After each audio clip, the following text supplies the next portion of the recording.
Hi, I'm Arachnoid, and welcome to the Spider Void. In this video, I'm going to review how my political views have changed over the years, and I hope this demonstrates, at least in an anecdotal way from my own experiences, the process of how someone changes their views, and if you're a friend of a person who you want their views to change, the patience it'll take as their friend and somebody that cares about them to achieve that goal. And after delving into my own personal story, when I came up with the idea for this video, I originally wanted to talk about stats and statistics, but after some thought on it, I think it would be better suited for a different video, because I think talking about the stats and statistics of how somebody would change their mind, or at least looking at psychological studies and what environment it takes to change someone's mind, I think that would kind of just deter from the main point of the video, which is to talk about how my own emotions affected my political views. And instead, I really want to speak about how my loneliness and hunger for a community in my early teens and into my 20s led me to hold views I otherwise wouldn't have adopted or considered in the same way. And the process of me becoming an anarchist took years. I started out in my teens as a typical Christian conservative, a real tragedy. I'm sure you can already imagine the plethora of hot takes I had. Anti-abortion, I was anti-gay marriage, and I even remember having a vivid conversation about how great of a president George W. Bush was.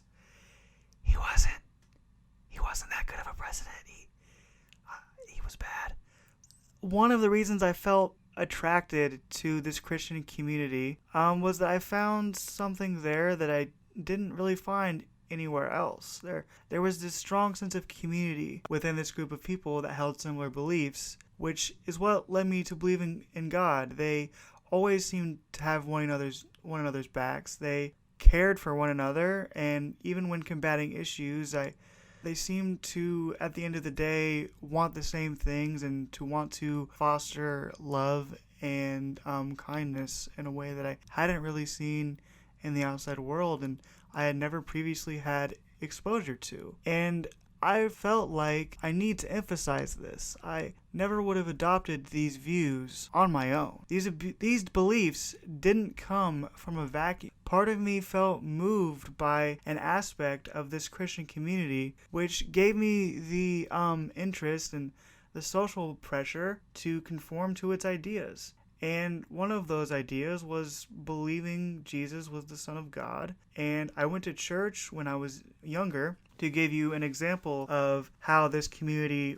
really opened my mind up to something I had never seen, was that when I was about 5 to 8 years old, I had went to church and I found it to be dreadfully boring. I actually have this story of me and my grandma in a Methodist church, and I just remember when I was younger that the pastor would go up there, minister or whatever, and I knew the second that he would start talking up on that podium, I would zone out, because everything he talked about was so boring. I don't know if it's a Methodist thing to be boring, but y'all should really work on that. I remember the minister was describing heaven, and I turned to Grandma and I said, "Man, heaven sounds like the most boring place I could ever think of." Going back to my own background here, my parents weren't religious themselves. They didn't really have an opinion on organized religion one way or the other. I was really more encouraged to find my own beliefs and go my own way. And if it hadn't been for this intense feeling of belonging and acceptance I absorbed from that space, I would have continued on my way, just like my parents had, not really caring about organized religion or God much at all. To fast forward a few years,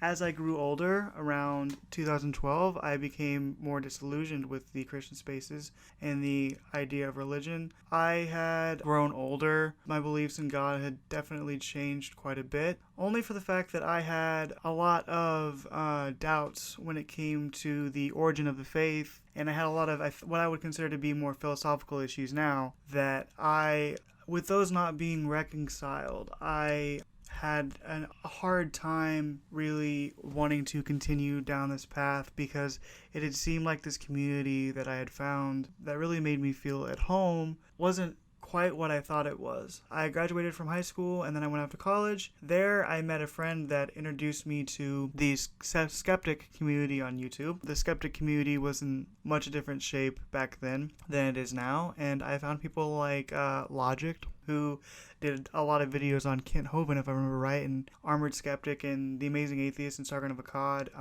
And this was before Sargon of Akkad went all white nationalist. This was back when he was still claiming to be a liberal. He's not a liberal. And really, I found those videos to be incredibly entertaining. With this mixture of entertainment and new beliefs, I was introduced to atheism in a way I had never been before. And it was because of these people that I watched that they would later influence me and my opinions, not only on atheism, but on social justice as well. And what began as a fervent interest in atheism would later branch into the anti-social justice community. This was a while back, before I really knew what a reactionary was, which I think I would probably consider that community reactionary now. And I was very reactionary, but I got into the anti-social justice community. I had started hating feminism because it was what the smart big brain boys that I looked up to on YouTube did. So I began to label myself as an egalitarian because labeling myself as a feminist would mean leaving men out of the conversation of gender equality altogether. And I truly believe this. I bought into this idea that feminists were these crazy people that didn't understand what true gender equality was, even though most feminists, if you talk to them, would say that feminism sought for equality for men and women. I just didn't buy into that at all. I just bought into this caricature. I hungered for a connection with other people I had experienced when I was younger, and I was once again longing for this closeness I had experienced in a church. And I found a community of people now. Now, this wouldn't be what many people would consider a typical community. It came across as very fragmented. I think that's just sort of the nature of an online community, not having a real-life space to really congregate to, I think, influences that. I wanted some sense of social belonging, even if it meant having a parasocial relationship with a YouTuber and adhering to the ideas they espouse. And in moments of great insecurity and great loneliness, it made me feel smart for pointing out what I thought were issues the social justice types were just plain getting wrong. I believed strongly that the left played a game of oppression Olympics, constantly embracing a victim mentality which didn't help their cause. Instead of wanting to realize that things were more fine now for other people, regardless of who they were, they just embraced this mentality that I thought went against their own interests. God, that's cringy to say out loud. I feel like the old lady that farts in a grocery store, but with words. Back then, I adamantly believed that political correctness was destroying the country. If you ask me that now, I would have no idea what I meant by that. And feminists, they were ignoring men. And this isn't anything that I have written down, but I think it's something that I just thought of that would be an important thing to mention. Was I remember very vividly caring about the issue of men's suicide. The numbers for men's suicide are quite high and they're alarming. I used to watch a podcast called the Drunken Peasants Podcast with The Amazing Atheist and his friend Ben, and I just remember them showing this video of these feminists just screaming these men down who just wanted to go to a meeting about men's suicide. And one of the men there had his friend commit suicide, and I just remember this idea of these social justice warriors screaming at this man who just wanted to learn more about men's suicide really left an impact on me, and it made me really think all feminists were like this. And it's not something that's true, but by seeing stuff like that, by seeing other what I would consider to be fringe examples, I started to believe that they were on the wrong side and that third wave feminism had gone the wrong way. And that I remember kind of being somewhat in the Gamergate community as well, which is horrible to admit now. And the thing is that they always claimed it was about gaming journalism. We just want honesty in gaming journalism. And whenever someone like Anita Sarkeesian or Zoe Quinn or whoever you want to cite would say that they're getting tons and tons of harassment from the Gamergate community, I was completely closed off from that. I didn't have any access. Well, not that I didn't have any access, excuse me. I didn't seek out those examples of harassment. So whenever somebody like Anita Sarkeesian would talk about online harassment, it was this abstract idea to me. I didn't know what was truly going on within the Gamergate community, and I really did think that in some ways their views on video games were strange. It's not that big of a deal if a woman has skimpy outfits in video games, and what was the big hullabaloo, at least was my thought at the time. And so it was a mixture of these things that really made me believe that they were wrong. And another issue, and I kind of mentioned this before, it goes along with political correctness, but I was really passionate about the issues of free speech. I thought that it was being shouted down and controlled in an authoritarian way on college campuses that was just rife with what I considered to be tomfoolery. I thought these people were silencing others and preventing them from being able to voice their opinions, which at the time made me think that was censorship. It's not censorship. Having a political opinion doesn't promise you or guarantee you some sort of platform. That's how I felt at the time. And I thought that they were these sensitive, irrational people that had no idea what they were upset at. And they were just participating in this ongoing culture of outrage, stifling freedom of thought. And that was another word that I remember latching onto was, well, so what if we have diversity if there's not any diversity of thought? And no, I didn't pull this from a Rubin Report video, even though at a certain time in my life I was watching a Rubin Report before everybody relentlessly dunked on him, and he deserves it. I felt really good about standing up for these things that I believed in. It gave me a sense of purpose and a sense of belonging, but the thing is that the most baffling thing to me, looking back on it now, is how little I understood these issues, and I didn't include other perspectives at play. I didn't think about the harassment that people like Anita Sarkeesian and other feminists have gotten and other people get, like from the Gamergate community and so on and so forth. I wasn't thinking about that. I didn't include other perspectives, like I said, and I was only focusing on mine. What my perspective was telling me was, hey, I feel good. I've got this sense of purpose. I'm going after a community that I think is doing harm. And that makes me feel like I found something that I hadn't had before in my life. You know, I had no idea what it was like to be a woman dealing with rape culture. I didn't even think rape culture existed. I thought it was something made up by the feminists. What's patriarchy? I don't know what patriarchy is. As far as I understood back then, women were being paid the same. And this notion of patriarchy seemed so foreign to me. I had never been ignored for sharing my story of sexual assault and all these other women's issues. I was never denied an abortion, which what my views back then probably would have been okay with.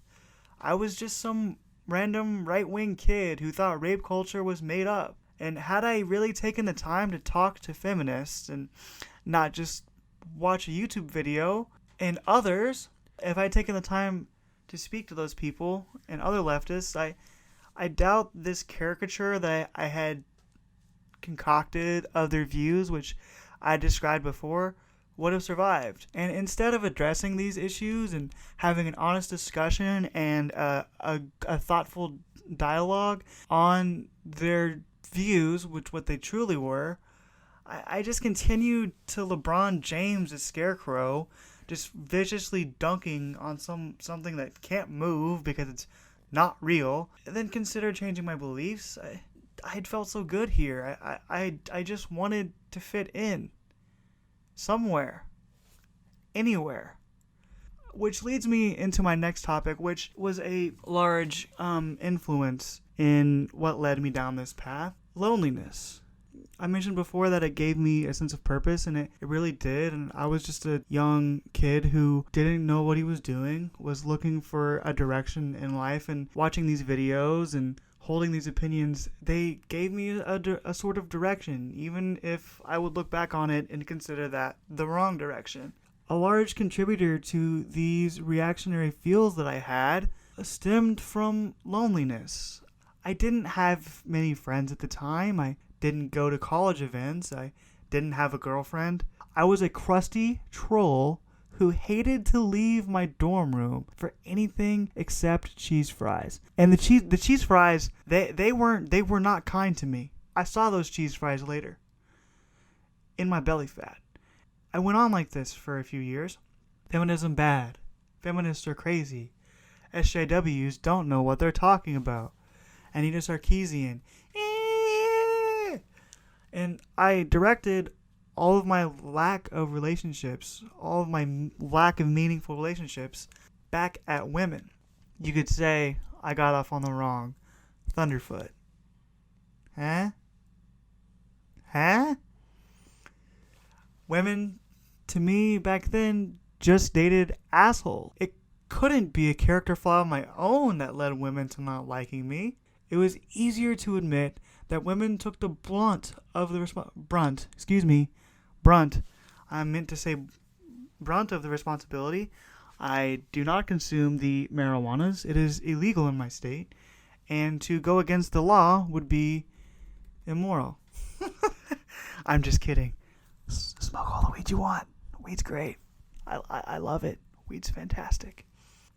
I didn't want to believe that women took the brunt of responsibility for me being a lonely troll boy that lived inside his bridge of a dorm room. I had found a community and less a sense of being alone. I had stumbled upon some sense of purpose and direction that I hadn't had in my life, and I didn't care if it meant I adopted horrible views about women, that I adopted dishonest talking points about social justice. I didn't care if it meant I was labeled a misogynist. Misogynist is spelled terribly wrong in the script. Just want you all to know the person you're dealing with here. I thought feminists were poo-poo man-haters. Wow, that sounded a lot better in my head. I felt togetherness in an odd way. I finally wasn't alone in my dorm room playing Borderlands. I had a place to go. I had ideas to engage with, even if I wouldn't like them otherwise and in other contexts in my life. I really felt like I had found a place where I could belong, and instead of looking at my own issues internally, at who I was as a person, I blamed women for them. I directed my anger and insecurity and just emotional bile and uncertainty, and I threw that in an entirely different direction. I believed in this direction and in this purpose and in these pressing issues like free speech and the poisoning of feminism so much to the point that I even made a YouTube video. That's right. You're not going to get the link to the YouTube video, by the way. You're not going to get the link. Not right now. And if enough people donate to my Patreon, I'll do a response to it. I can't wait to tell myself how much of a fucking idiot I was. Kill me. I'm still an idiot, just less so than I was yesterday. Slowly over time, I found other content creators on YouTube that held different beliefs, people like Secular Talk, and I was slowly exposed to more left-leaning ideas around 2016 with Bernie Sanders. I think these notions of humanitarianism and injustice had really started to resonate with me in a way that it hadn't back then, because I was so absorbed with my own thoughts, my own feelings. Having someone come out there in the forefront, like Bernie Sanders, talk about everything that was wrong with our country economically, politically, and socially, along with later on people like Cornel West, I started to learn more. It didn't mean that my views went away overnight. I still held some deeply reactionary views, and at the very least, these perspectives began to open my horizons, and I became more susceptible to what I thought were better, more thought out positions. And this led me to think, wait, maybe capitalism is the problem. Okay, Chomsky, when I want you to talk, I'll staple a string to your back and then yank it. Although it took a few more years, and because at that point I became a liberal, I slowly considered more positions that were further and further left. Instead of thinking that feminists were dumb and everyone was embracing a victim mentality, I started to think, wow, women are facing really incredibly difficult issues. Men don't listen to them. Some men don't listen to them like they should. Gender roles that are holding them down. And slowly over time, I started to change. And it wasn't this overt thing of like me consciously saying, oh, these opinions I have, they're terrible, just terrible. I've got to change them. They've got to change right now. No, it happened subconsciously. Slowly. That's why when I say you have to be patient, I mean that you really have to be patient, because this is the process of me changing from about 12 years old with the Christian conservatism to about 21, 20 years old. That's 9 years. It took me 9 years and I guess 5 to 6 or so from the anti-social justice community break away from that. Having compassion for the ones that you love and hearing out their perspectives. And I think if I remember right, I'd have to find the book on this. Listening to people's emotions and how they feel about something is more likely to get them to change their mind. I just slowly started to think, shit, am I wrong about this?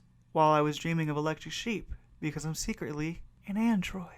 With a culmination of all of those things, with finding leftist creators on YouTube, with someone like Bernie Sanders coming out to the forefront and fighting for populist ideas, I ended up taking a further stance against capitalism than he did. With a combination of that, realizing that I could find another community on YouTube that wasn't this reactionary force, it led me to becoming the anti-capitalist shit turd bread tuber you know today.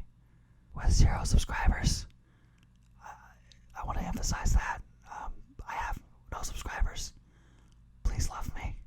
I think that if it hadn't been for my intense insecurity and loneliness and desire for a community and a lack of direction and a lack of purpose, I never really would have became an incel. I wouldn't have adopted these abhorrent views I despise at the time of making this video. I want to make that very clear. I don't believe these things anymore. That's partly why I think that fostering a strong sense of community is so important for our leftist spaces. What are we doing to ensure our viewers' lives are better from having found us? What are we making sure? Not that this is some kind of moral imperative, right? I'm not trying to say that you have to do these things, but I do want to have enriching spaces where people can feel less alone and less alienated from their life, because I think it was that alienation, and I guess now I would say part of it has to do with the individualist capitalist culture that we have that naturally alienates us from each other, because forming a sense of community and togetherness would ultimately lead to wanting to change society. I felt isolated.